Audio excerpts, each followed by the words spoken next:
Welcome to Talk Tickers on the Deep Dive. Our mission here is, well, it's pretty simple. We take these dense corporate earnings calls and we break them down into actionable, data forward, plain language insights for you, the retail investor. Exactly. We want to cut through the Wall Street jargon. Right. And to start us off today, I want you to just imagine something for a second.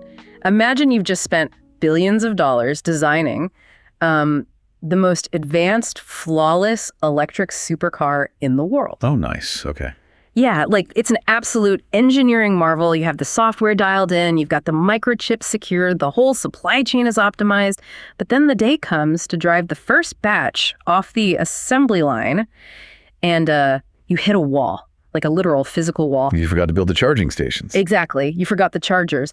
And it's actually worse than that, because even if you manage to pour the concrete overnight, the local electrical grid, it completely lacks the transmission capacity to handle the megawatt load to actually juice the fleet. Right. So your multi-billion-dollar tech triumph is basically just a really nice parking lot. Yeah, exactly. A beautifully engineered parking lot. And that tension, that friction between digital potential and physical reality is exactly what we're looking at today. It really is, yeah. It's the ultimate reality check for the whole AI boom right now. We're so used to software scaling instantly with zero friction that we kind of forget that the hardware still needs copper, it needs concrete, and just massive amounts of raw power. Right. It's probably the defining economic choke point of the decade. We're watching this explosive technological acceleration just crash head-on into an electrical grid that was, frankly, designed in the mid-20th century. Oh, absolutely. And that collision is what brings us to today's target, which is TerraWolf, ticker symbol WULF. We're specifically digging into their first quarter 2026 earnings call to see how they're positioning themselves in all of this. Yeah, and right off the bat, to understand TerraWolf today, you really have to throw out any old frameworks you have for them.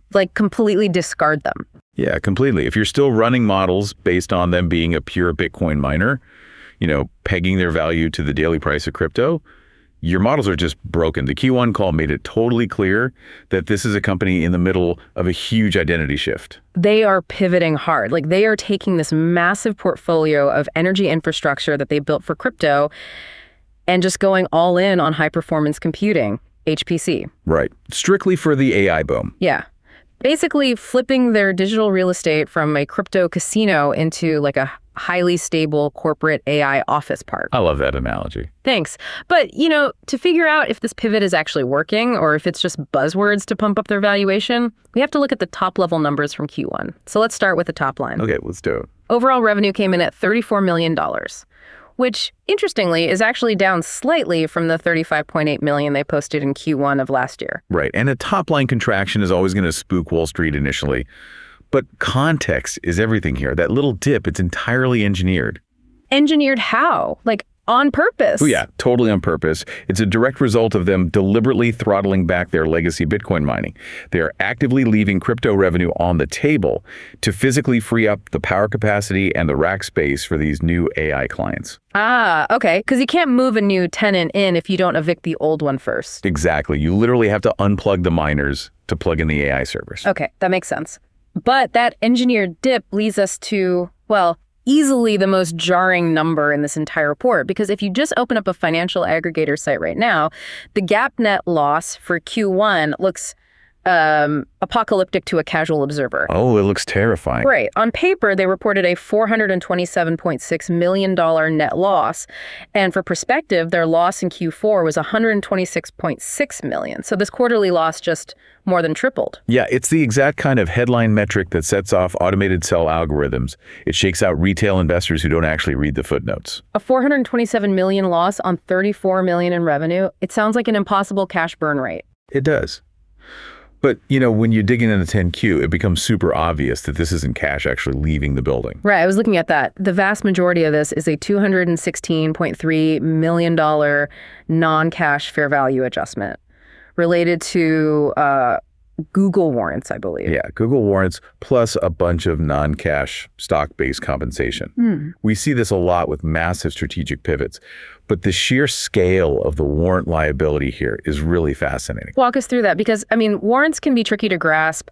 How does this temporarily devastate a GAAP income statement? Okay, so when TerraWolf was signing these massive infrastructure deals, bringing in these hyperscale clients, The big tech guys. right, the big tech partners, part of the negotiation involved giving them warrants, which are basically financial derivatives that give the holder the right to buy TerraWolf stock at a set price later on. Right. It's a way to make sure the tech companies bringing the AI workloads are financially invested in TerraWolf's success. Exactly. It aligns their incentives.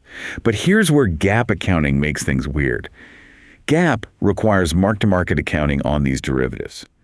So TerraWolf is essentially getting penalized on paper for their own success. Wait, really? How does that work? Well, as the market realizes this AI pivot is actually working, the perceived value of TerraWolf's future goes up, which means the theoretical value of those warrants skyrockets. Oh, I see. The irony is, if TerraWolf's strategy was failing, the value of the warrants would tank, and they'd actually record a non-cash gain on their income statement. That is wild. Right. But because their position in the HPC market is getting stronger, the liability just balloons. Every time the stock goes up or volatility spikes, the Black-Scholes pricing model forces the accountants to write down a larger liability. Okay, so the crucial takeaway for the listener here is that TerraWolf did not write a $216 million check to anybody. Not a single dime. Their actual operational liquidity is completely untouched by this. It's kind of like, okay, imagine a commercial real estate developer. They own this huge tower, right? And because of some weird initial financing structure, their accountant says they have to record a massive paper depreciation on the building this year. Their tax return shows a huge loss. If you just look at net income, you'd think they were going bankrupt. Right. But at the exact same time, this developer just signed a 15-year lease with a Fortune 50 tech company, and their actual monthly cash rental income just doubled.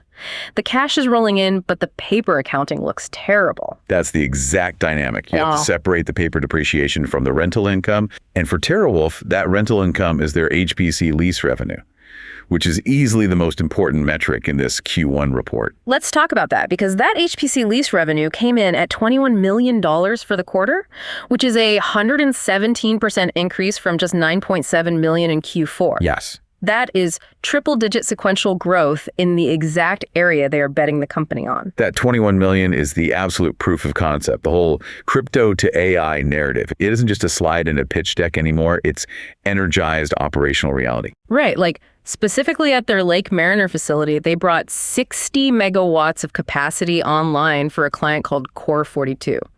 Achieving ready for service, or RFS, on a 60 megawatt deployment in March is a huge logistical win. It's massive. And we should probably put 60 megawatts into context, because for anyone outside the data center world, it's hard to grasp. This isn't a server closet. Yeah, break that down for us. What does 60 megawatts actually look like? Well, a traditional cloud data center like standard enterprise stuff runs at maybe 10 to 15 kilowatts per rack. And they use these giant air conditioners to blow cold air over the servers. Okay. But when you switch to high-performance computing, especially these clusters of NVIDIA H100s or the new B100s for generative AI, the power density goes off the charts. You're looking at 50, 80, even over 100 kilowatts per rack. Wow, you can't just blow cold air on that. No, the physics don't work. The chips would literally melt. So you have to transition to direct-to-chip liquid cooling. Which sounds expensive. It is, and it's incredibly complex. You need secondary cooling loops, giant heat exchangers, custom manifolds. It's a completely different architectural blueprint. So when TerraWolf manages to energize 60 megawatts of that very specific liquid-cooled capacity, they're basically proving they have the top-tier engineering chops to handle this stuff. Exactly. And once that hardware is plugged in and hunting, the 15-year lease clock starts ticking.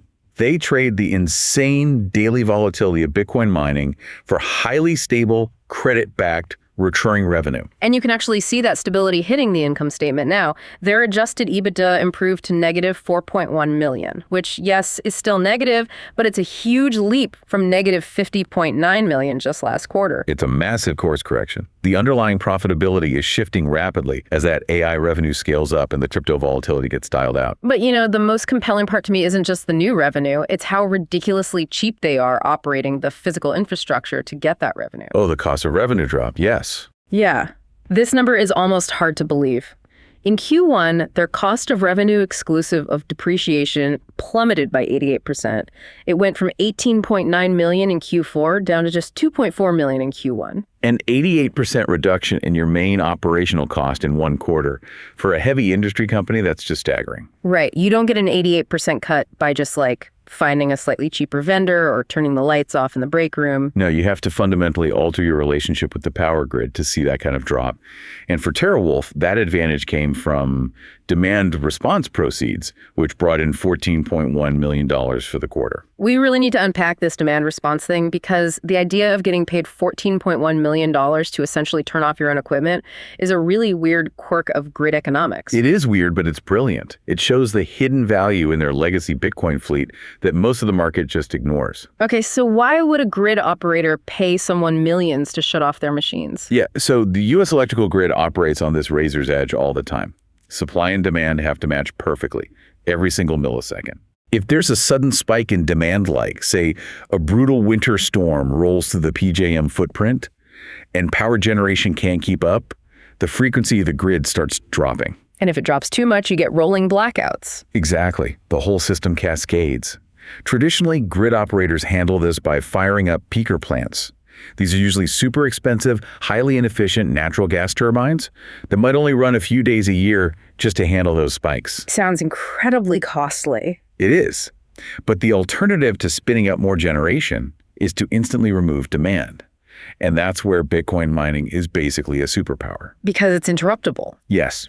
If you're hosting AWS servers for a hospital or processing credit card transactions, you can't just pull the plug. It would be a disaster. Right. Huge data loss. But Bitcoin miner is just an ASIC chip running hashing algorithms over and over. It is totally asynchronously interruptible. So if the grid is under stress, TerraWolf gets a signal, and their software can instantaneously power down tens of megawatts of mining capacity. In seconds.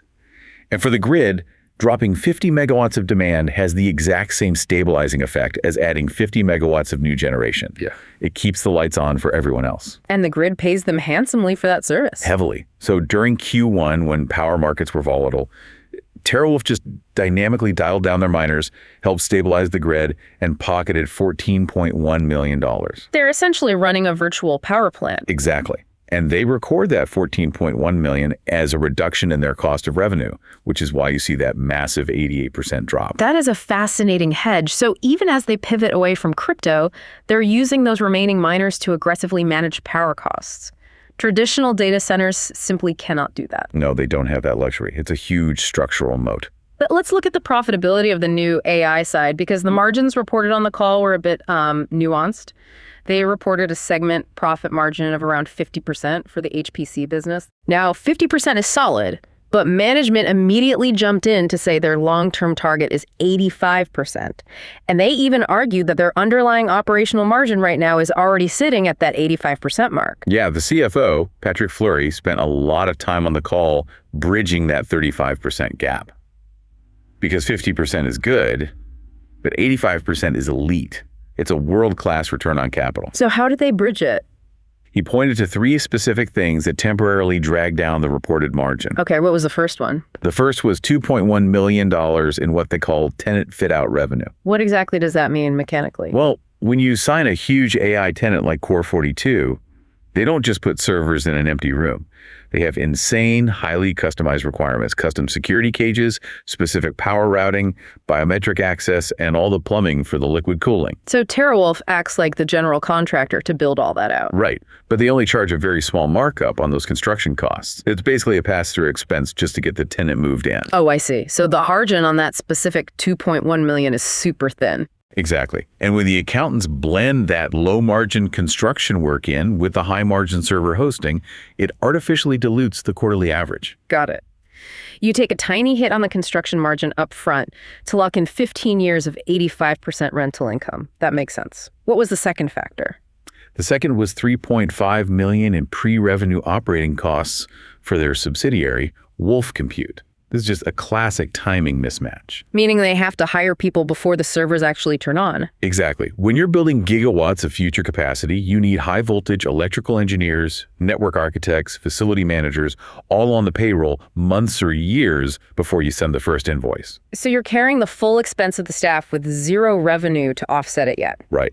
Under GAAP, it hits the income statement immediately, even though it's an investment in future capacity. Okay, and the third factor. The third was $2.1 million in long-term development costs. This is money spent on surveying, environmental studies, and engineering for sites in their massive 1.75 gigawatt pipeline that won't even come online until 2026 or 2027. So if you strip out the one-time construction costs, the pre-revenue staffing, and the future development costs, the actual servers that are plugged in today are hitting that 85% target. Yes. And that 85% number really validates CEO Paul Prager's core philosophy. He said on the call, point blank, the constraint is not GPUs, it is power. That is such a crucial quote. It changes everything. TerraWolf doesn't see itself as a tech company that uses power. They see themselves fundamentally as a power company that builds digital infrastructure to monetize their power.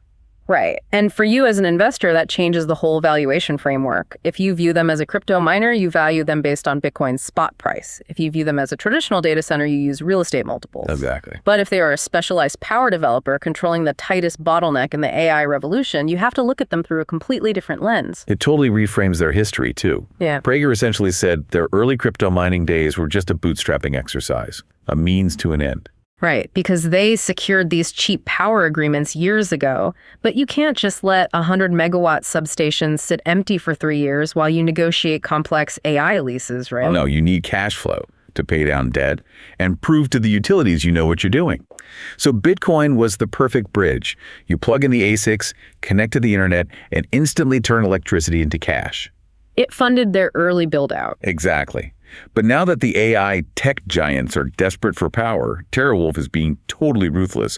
They are shutting down those mining rigs, ripping out the air cooling, and putting vastly more lucrative HPC workloads in that exact same footprint. It's incredibly pragmatic. But look, we have to talk about execution risk here. For sure. It's one thing to have a smart strategy and 85% margins on your first 60 megawatts. It's another thing entirely to scale that up to meet the demands of companies like Google or Microsoft.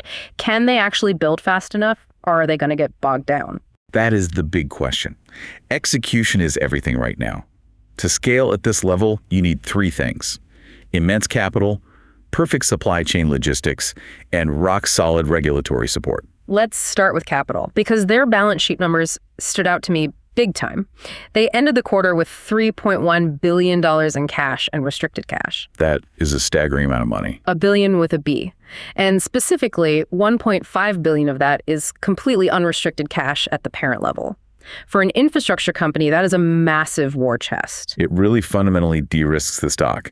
Usually these speculative developers have to constantly dilute their shareholders, issue millions of new shares, or take on toxic debt just to fund the next construction phase. But TerraWolf is fully funded. Fully funded. They don't need to dilute the equity to build out their pipeline. And their pipeline targets are aggressive. They want to bring 480 megawatts online in the second half of 2027. They're expanding a site in Hawesville, Kentucky, and waiting on regulatory approval for a massive site in Morgantown, Maryland. But notice their discipline here.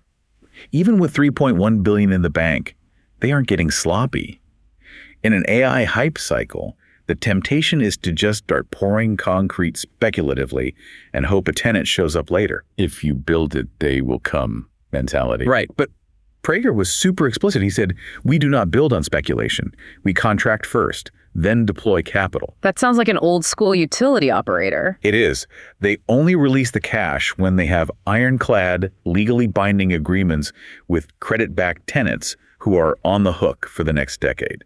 It lowers the risk profile so much. Okay, so they have the cash and they have the discipline. But the chief technology officer, Nasr, spent a ton of time talking about partnering directly with utility companies. Why is that specific relationship the ultimate growth lever here? Because of the U.S. grid interconnection queue. It is an absolute bureaucratic nightmare right now. I've heard it can take years just to get a study done. Years. Across the country, there's this massive backlog of projects, solar, wind, data centers, all waiting for approval to connect to the grid. Grid operators like PJM have to do these exhaustive engineering studies to make sure a new 500 megawatt data center won't literally melt the regional transmission lines. Right. You submit an application and just wait. And the utilities themselves are stuck. They desperately need new load, meaning big, consistent customers like data centers to justify upgrading their aging infrastructure. But they are so tired of speculative developers taking up spots in the queue, waiting 3 years, and then backing out because they couldn't get the funding to actually build the facility. So these vaporware projects just clog up the line for legitimate companies. Exactly. So now utilities demand proof of execution. When TerraWolf walks into a utility office in Kentucky or Maryland and says, look, we have $3.1 billion in cash, 25 years of power plant experience, and offtake contracts with massive hyperscalers, the utility instantly sees them as a dream partner. They aren't some risky crypto startup. They're a serious grid collaborator. Exactly. And that lets them bypass so much of that speculative friction. But it doesn't bypass all the friction. Let's talk about the sites themselves, especially the Morgantown, Maryland site. That seems to be the crown jewel of their forward guidance. Oh, absolutely. They are waiting on a midsummer regulatory approval from FERC, the Federal Energy Regulatory Commission. And having $3.1 billion in cash is great, but cash doesn't silence a local zoning board. Not at all. Right. Maryland is highly regulated. Can they actually get the permits fast enough to hit that 2027 target, or are they just going to drown in red tape? You're hitting on the single biggest existential risk in AI infrastructure right now. NIMBism. Not in my backyard. It's a huge political issue. Massive. Local communities read these headlines about AI data centers draining water tables and sucking up so much electricity that residential power bills double. They are terrified. And to be fair, those are completely valid concerns. You can't just drop a 500 megawatt industrial site into a rural county and not expect ripple effects. The power grid is a shared resource. Absolutely. And TerraWolf's management owned up to that on the call. Prager talked heavily about early engagement and total transparency, pushing the economic upside, huge job creation, high-paying engineering roles, and a massive injection of tax revenue for local schools. Okay, but every developer says that. We bring jobs. We care about the community. Talk is cheap. What is TerraWolf actually doing in Maryland that's different? The difference is the actual dirt they're building on. Their background in traditional power plants gives them an edge here. The Morgantown site isn't some pristine 500-acre farm in the countryside. It's a brownfield development. Meaning it's already an industrial site. Yes. It used to be a massive coal-fired power plant. Oh, wow. That changes the narrative completely. Right. When that coal plant shut down, the county lost hundreds of high-paying union jobs and a massive chunk of its tax base. The local economy took a huge hit. So TerraWolf is stepping in to revitalize a zone that's already heavily industrialized. Exactly. You aren't chopping down a forest. You are cleaning up a polluted coal site and turning it into a state-of-the-art tech hub. Environmental studies are easier, and local politicians are desperate to get that tax revenue back. Plus, I'm assuming a former coal plant already has the heavy electrical infrastructure built in. That's the hidden gold. The high-voltage substations, the massive transmission lines, the industrial water rights, it's all already sitting there. You don't have to spend 5 years in court fighting for eminent domain just to string up new power lines. That is brilliant. But what about the grid stability concern? They have a plan for that, too. There is actually an existing peaker plant operating on the Morgantown site right now. The emergency gas turbines we talked about earlier. Yep. A greedy data center developer might petition to bulldoze that peaker plant to make more room for AI servers. Maximize the compute at the expense of the local grid. Right. But TerraWolf filed with FERC explicitly stating they will keep that peaker plant fully operational to protect the community's emergency grid capacity. Oh, that's smart. And on top of that, their master plan includes adding new, highly efficient gas generation and massive utility-scale battery storage. So they are architecting it to be a net positive for the local grid. If the grid stresses, they can use their batteries or on-site generation to power themselves or even to push power back. Exactly. It's a masterclass in modern infrastructure politics. Just imagine being a regulator in Maryland, a state desperate for generation, and hearing this pitch. We bring tech jobs to a depressed county, we clean up a coal site, we keep your emergency power running, and we fund new batteries. Yeah, good luck voting against that. It's incredibly difficult to reject, which is why management sounded so confident about getting that midsummer FERC approval. They are solving the utilities problems and the tech giants problems all at once. All right, we have covered an immense amount of ground today. We unpacked the terrifying gap accounting noise, the mechanics of those Google warrants. Yep. We looked at the grid economics of demand response, bridged the gap to their 85% margins, analyzed the $3.1 billion cash pile, and navigated the politics of this Maryland brownfield site. We hit it all. So it is time to condense this into the bottom line. Taking everything from this Q1 poll into account, what is the final actionable verdict for the retail investor listening right now? Well, the whole point of this deep dive is to give a clear signal through the noise.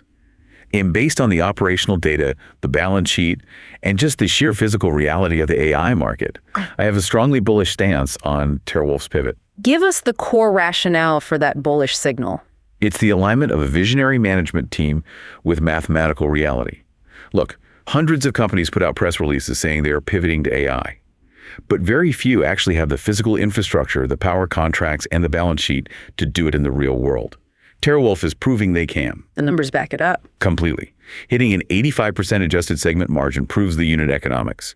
Dropping the cost of revenue by 88% through smart grid management proves their operational edge. But most importantly, that $21 million in HPC lease revenue proves this isn't just theory. The hardware's running, tenants are locked in, and the cash is flowing today. They are successfully converting unpredictable crypto revenue into 15-year, highly prized AI rental income. And they are doing it with incredible financial discipline. That $3.1 billion in cash is the ultimate safety net. It almost totally removes the dilution risk that usually plagues these infrastructure stocks. They control their own destiny through 2027. So for the listener, whether they hold the stuff now or just watching it, what is the paradigm shift they need to make and how they analyze this company? It's a psychological shift. You have to break the habit of valuing TerraWolf as a Bitcoin stock. If you're checking the Bitcoin spot price to decide whether to buy or sell TerraWolf, you are playing a game that ended a year ago. The correlation is being severed by design. This is now an elite AI infrastructure and power play. You need to model them like a massive data center REIT or a specialized utility provider. Look at their contracted megawatt capacity, not their hash rate. And with that new framework in mind, what is the immediate catalyst on the horizon? What event should investors mark on their calendars? The undisputed near-term catalyst is that midsummer FERC regulatory decision for the Morgantown site. If that gets approved, it's a massive unlock. It's a total game changer. An approval unlocks a massive digital real estate corridor right outside Washington, D.C. and Northern Virginia. And remember, Northern Virginia is the densest data center market on Earth. It is totally saturated. Out of land, out of power. Exactly. Morgantown offers this huge scalable spillover valves right next door. If FERC approves, it validates their entire brownfield blueprint and locks in the scale of their future revenue. Okay, let's wrap this up and summarize the big takeaways for everyone. Number one, do not let that JAPNet loss shake you out. That $427 million is mostly non-cash accounting noise from Google warrants. Ignore the paper depreciation, follow the cash flow. Right. Number two, watch the HPC revenue growth. That 117% jump to $21 million is the true indicator of where they're heading. Number three, respect the $3.1 billion cash pile. It's an incredible downside buffer. And number four, mark your calendars for midsummer to watch the newswire for that Maryland FERC approval. It's a textbook transition quarter. They are moving from strategic planning to physical delivery, and the market is just starting to wake up to it. Which brings us to the end of today's analysis. But before we go, I want to leave you with one final thought to mull over. We started this conversation talking about the tragedy of building a supercar without a charging station, and we noted that the physical electrical grid is the ultimate constraint for the limitless potential of AI. Yeah. So, if TerraWolf's management is right, if power, and not microchips, is the true bottleneck, are we on the verge of a massive paradigm shift in the broader market? Are the traditional tech monopolies going to find their infinite growth capped by the mundane realities of local utility grids? And if so, as this decade plays out, will the companies that actually control the concrete and the gigawatts quietly become the true tech darlings of the AI revolution? Keep your eyes on the grid. Thanks for joining us on Talk Tickers, and we'll see you on the next deep dive.